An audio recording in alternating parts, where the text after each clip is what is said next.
Paano mo nasabing, ay, nagpakamartir ako sa point na yun? Share mo, ang daming OFW nagpunta rito para sa'yo.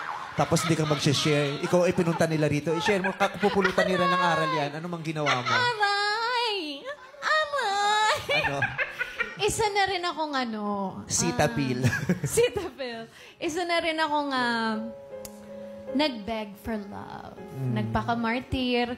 Hindi... Nagmakaawa ka. Nagmakaawa. Oo. Tapos nag-stay kahit nasasaktan. Yes, ganun. Nagpakamartir. Kahit na masakit, pipiliin mo at pipiliin mo pa rin siya nung time na yun. Ano ba mang ginagawa sa inon?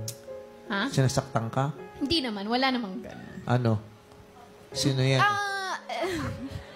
Sabihin mo, nandito mo OFW, nakakahiya. Hindi ko ikakwento. Gusto mo ikaw naman yung anuhin ko sa puson?